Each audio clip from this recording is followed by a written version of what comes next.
ठीक है। तो कोशिका दो प्रकार की होती हैं, एक प्रायोकैरियोटिक होती हैं, एक यूकैरियोटिक होती हैं। प्रायोकैरियोटिक सबसे छोटे शैवालों में पाई जाती हैं जिन, ठीक है। और यूकैरियोटिक उच्च श्रेणी के जंतु और पादप में पाई जाती हैं, ठीक है। मतलब जीव जंतु और पेड़ पौधों में पाई जाती है यूकैरियोटिक प्रकार की, ठीक है। अभी अपन यूकैरियोटिक प्रकार के पढ़ रहे हैं। तो इसके खोजकर्ता मतलब जिस कोशिका को सबसे पहले रॉबर्ट हुक ने देखा था, ठीक है। किसी ने नहीं देखा था, मतलब सबसे पहले सिर्फ रॉबर्ट हुक ने देखा था 1665 ईस्वी में। और अब इन्होंने देखा था सिर्फ, तो इन्हें नाम दिया था, कोसा नाम दे दिया था, ठीक है। मधुमक्खी के छत्ते के टाइप का देखा था इन्हें, कांच की बोतल पर मरी हुई थी लेकिन वो। और फिर जीवित कोशिका को देखा था एंटोवन लीवेनहॉक ने, ठीक है। एंटोवन लीवेनहॉक ने देखा था जीवित कोशिका को। तो लेकिन ये कोशिका का सिद्धांत नहीं समझा पाए थे कि ये मतलब कि ये विकसित कैसे होती हैं, मतलब एक से दो कैसे होती है, कोशिका विभाजन होता है या नहीं होता, ये इन्हें नहीं समझा पाए थे। हाँ, लेकिन इन्होंने जीवित कोशिका को देखा था, इन्होंने मतलब जीवित कोशिका की खोज की थी। तो अब कोशिका का सिद्धांत किसने दिया था? कोशिका का सिद्धांत दिया था स्लाइडेन और स्वान ने 1838 से 1839 ईस्वी में दिया था। इन्होंने क्या किया कि जो कोशिकाएं होती हैं उनको मतलब उन पर रिसर्च की, उनको पता चला कि कोशिका कुछ और नहीं है, बस एक कोशिका विभाजन कारण एक कोशिका से दूसरी कोशिका बन जाती है, एक कोशिका से दो कोशिका बन जाती हैं और 2 से 4 बन जाती हैं, और ऐसे मतलब हज़ारों लाखों अरबों की संख्या में इनकी संख्या पहुंच जाती है। और ये सभी मतलब कि सभी जीव जंतु पेड़ पौधों में मतलब जिस चीज़ का विकास होता है उसमें कोशिका पाई जाती है, उसमें कोशिका के विभाजन के बगैर कोई भी बड़ा नहीं होगा। और कोशिका का साइंटिफिक नाम होता है साइटो, और इसका अध्ययन कहलाता है साइटोलॉजी, ठीक है। और जो वर्ल्ड में सबसे छोटी कोशिका होती है वो माइकोप्लाज्मा की होती है, ठीक है, माइकोप्लाज्मा, बस माइकोप्लाज्मा ये याद रखना है। और सबसे बड़ी कोशिका होती है शुतुरमुर्ग के अंडे की, ठीक है। शुतुरमुर्ग तो आप सब जानते ही होंगे, तो उसका जो अंडा होता है ना, उसके अंडे की जो कोशिका होती है ना, वो सबसे बड़ी होती है। और जब ह्यूमन बॉडी मतलब अपन मानव शरीर की बात करें ना, तो उसमें सबसे बड़ी छोटी कोशिका होती है शुक्राणु, जैसे अपन स्पर्म बोलते हैं, ठीक है ये। और सबसे बड़ी कोशिका होती है मनुष्य में अंडाणु, जैसे अपन ओवम बोलते हैं, ठीक है। और ये सबसे छोटी और सबसे बड़ी हो गई मानव शरीर की। सबसे लंबी आती है, सबसे लंबी कोशिका होती है न्यूरॉन जो ब्रेन में पाई जाती है, ठीक है। इसमें सेल डिवीज़न, कोशिका विभाजन नहीं पाया जाता, ठीक है। तो मतलब जब एक बार लग जाती है तो इंसान के चांसेस बढ़ जाते हैं कि वो ऊपर पहुंच जाएगा। तो इसलिए हेलमेट लगाना चाहिए, या फिर मतलब सेफ्टी के साथ रहना चाहिए ब्रेन के साथ, क्योंकि उसमें मतलब कि सेल डिवीज़न नहीं होता है। एक बार लगी ना अच्छे से तो इंसान निपट जाएगा अच्छे से। तो बस और हाँ, लेकिन सबसे ज़्यादा सेल डिवीज़न कहाँ पे होता है? सबसे ज़्यादा सेल डिवीज़न होता है लीवर में, ठीक है। किडनी में सबसे ज़्यादा, लीवर में मतलब सबसे ज़्यादा सेल डिवीज़न होता है। मतलब जैसे ही उसमें मतलब कि कुछ खराबी हुई वगैरह, काट दिया, कुछ भी हुआ, तो वो है ना जल्दी से ना रिकवर कर लेता है खुद को, क्यों? उसमें ना मतलब कि सबसे ज़्यादा सेल डिवीज़न होता है। कोशिका के 2 भाग होते हैं, एक कोशिका भित्ति होती है, एक कोशिका झिल्ली होती है। कोशिका भित्ति जो होती है वो पादप कोशिका में पाई जाती है और ये सेलुलोज की बनी होती है। और जो कोशिका झिल्ली होती है, कोशिका भित्ति कोशिका झिल्ली के ऊपर कुछ इस मतलब ऐसी परतें होती हैं उसकी, ऐसी गोल गोल टाइप, मतलब एक ऐसी परतें होती हैं, ऐसी इस टाइप की मतलब होती है। इसका आकार निश्चित होता है, मतलब एक कोशिका को ज़्यादा लंबी बड़ी नहीं होने देती, एक निश्चित आकार में बना कर रखती है। कोशिका झिल्ली अर्धपारगम झिल्ली होती है, ठीक है। और ये लिपिड की बनी होती है, और अर्धपारगम झिल्ली होती है। मतलब इसमें कुछ अवयव बाहर भी कर देती है और कुछ अवयव अंदर भी ले लेती है, ठीक। और लिपिड काहे का बना होता है? फास्फोग्लिसराइड का बना होता है लिपिड, और इसमें प्रोटीन और कार्बोहाइड्रेट भी पाए जाते हैं। तारककाय कोशिका में पाया जाता है, ठीक है। तो तारककाय खोज बोबेरी ने की थी, ये केवल जंतु कोशिका में पाया जाता है, पादप कोशिका में नहीं पाया, ये केवल जंतु कोशिका में पाया जाता है। इसका काम सिर्फ ये होता है कि कोशिका विभाजन में मदद करता है। मतलब जब एक कोशिका से दूसरी कोशिका बनती है तो ये कोशिका विभाजन, सेल डिवीजन में मतलब कोशिका विभाजन में मदद करता है। और ये शुक्राणुओं की पूंछ का निर्माण करता है, ठीक है। और समसूत्री विभाजन होता है, मतलब कोशिका में भी कई प्रकार के विभाजन होते हैं। जब समसूत्री विभाजन होता है तो ये ध्रुवों को निर्माण करता है, ठीक है, ध्रुवों को निर्माण करता है। और ये समझ तारककाय, ठीक है। सेंट्रोसोम, जैसे अपन सेंट्रोसोम बोलते हैं, ये सेंट्रोसोम होगा। ये केंद्रक के बगल में पाया जाता है, केंद्रक के बगल में पाया जाता है कोशिका द्रव में केंद्रक के पास पाया जाता है। और इसके एक ध्रुव को सेंट्रोइड कहते हैं, और इसका एक सिरा सेंट्रोइड कहलाता है और इसका दूसरा सिरा सेंट्रोस्फीयर कहलाता है। जो सेंट्रोस्फीयर होता है वो कोशिका द्रव में डूबा रहता है, ठीक है। अब आते हैं अपना अंतर्द्रव्य जालिका, एंडोप्लाज्मिक रेटिकुलम। ये एक कोशिका द्रव में पाए जाने वाला जाल, नलियों का जाल होता है। इसका एक भाग खुरदरा होता है और एक भाग चिकना होता है। तो ये मतलब कुछ इस प्रकार से पाया जाता है, मतलब ये जाल हो गया, समझ लो, ठीक है। ये जाल होगा, ये चिकनी हो गई, ये खुरदरी हो गई, ठीक है। कोशिका द्रव में पाया जाता है। ये जो कारण दिख रहे हैं, ये राइबोसोम है, ये प्रोटीन संश्लेषण में कार्य करते हैं, ठीक है। और जो अपने ये चिकना भाग है, ये बसा का निर्माण करता है। मतलब एंडोप्लाज्मिक रेटिकुलम का काम सिर्फ ये है कि ये मतलब ये एक जाल की तरह रहता है, ना तो कोशिका को पिचकने देता है, ना कुछ करने देता है, मतलब एक जाल का काम करता है, पिलर का, ठीक है। और ये वसा और प्रोटीन का संचरण करता है। तो राइबोसोम खुदरी अंतर्द्रव्य जालिका में भी पाए जाते हैं कण के रूप में।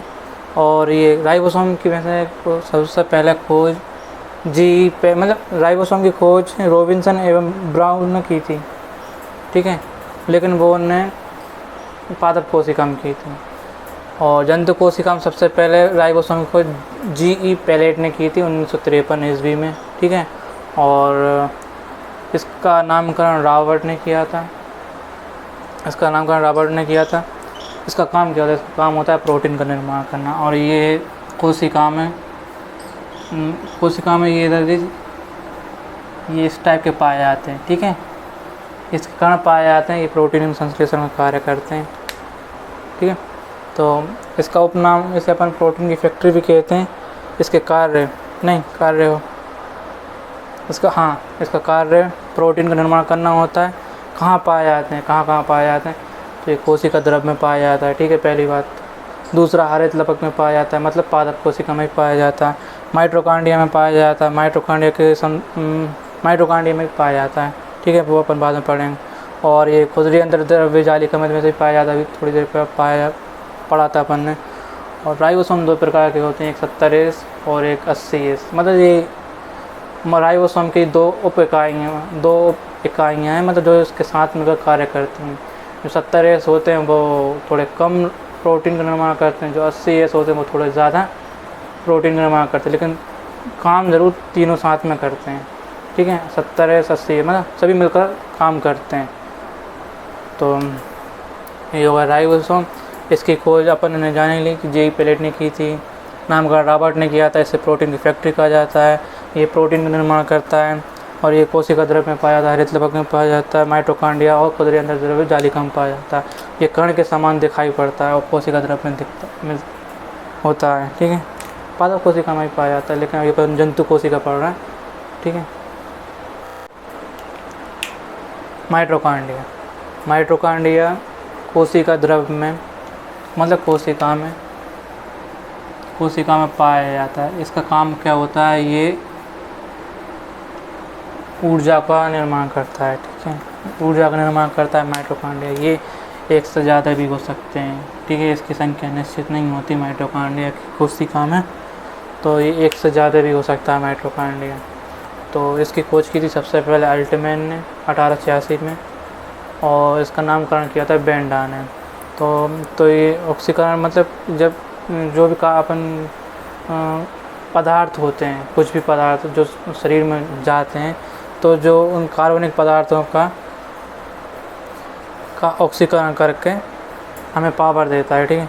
तो जब वो उनका मतलब ऑक्सीकरण करता है तो उसके एक अणु में 38 ATP पावर होती है, 38 ATP। तो ऐसे लगा लीजिए एक अणु है तो उसके एक 38 ATP पावर आ रही, तो हर अणु में 38 इंटू मतलब 38 बढ़ाते जाएगी, ठीक है। तो यही है ना ग्लूकोज का निर्माण भी करता है, ठीक है। और इससे कोशिका का श्वसन स्थल भी कहा जाता है, ठीक है। इसे कोशिका श्वसन स्थल भी कहा जाता है, ठीक है।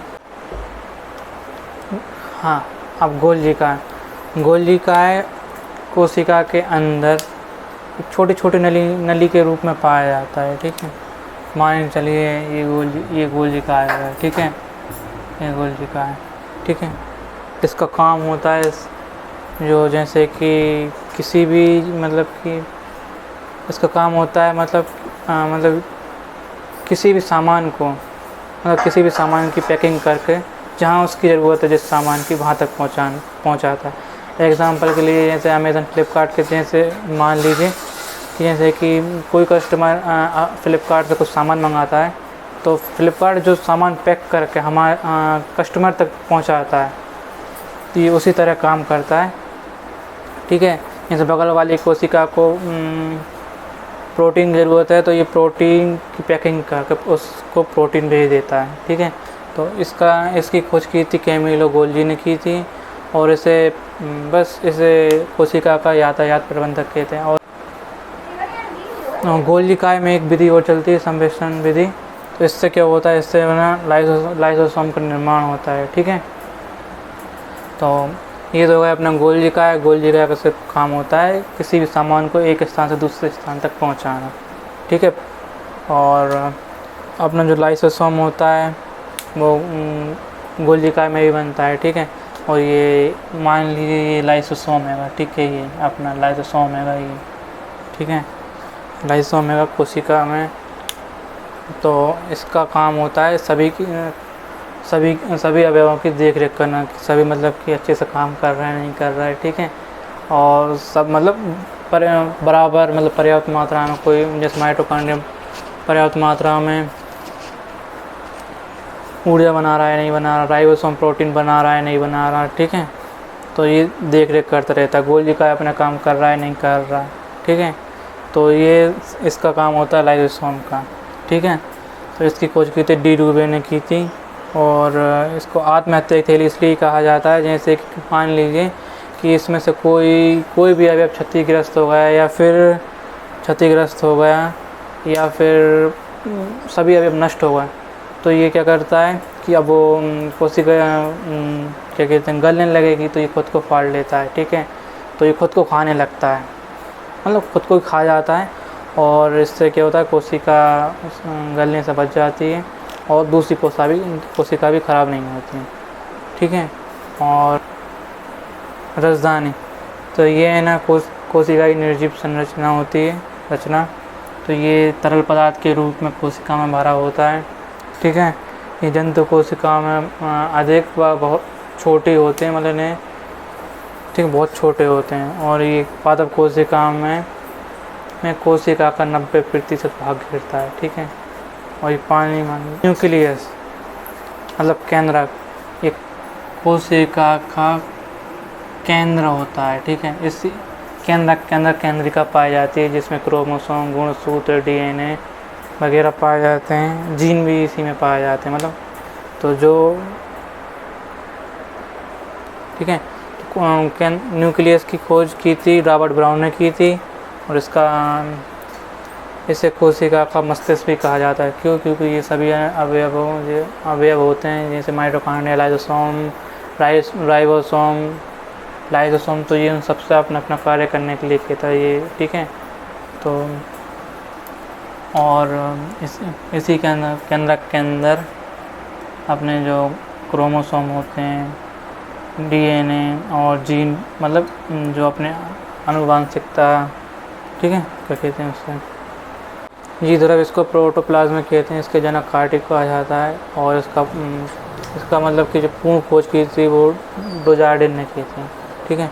नामकरण पुरकिंजे ने किया था और ये कोशिका में मतलब कि गाढ़े द्रव के रूप में मतलब कि फैला रहता है। इससे ये मतलब ये सभी कोशिका के अंदर जितने अवयव होते हैं ना, वो सभी को अपने अपने स्थानों पर गहरे रहता है, ठीक है, मतलब एक दूसरे से टच नहीं होने देता, ठीक है। जीव द्रव दो प्रकार के होते हैं, एक कोशिका द्रव होता है, एक केंद्रक द्रव होता है। कोशिका द्रव को साइटोप्लाज्म कहते हैं, मतलब कोशिका साइटो द्रव को प्लाज्म, ठीक है, साइटोप्लाज्म हो जाएगा ये। और ये केंद्रक द्रव, एक केंद्रक द्रव पाया जाता है, इसको अपन क्या कहते हैं, न्यूक्लियोप्लाज्म, ठीक है। ये कहाँ पाया जाता है, केंद्रक में पाया जाता है, ठीक है, ये अंदर पाया जाता है, ठीक। और इसी के अंदर मतलब कि क्रोमोसोम पाए जाते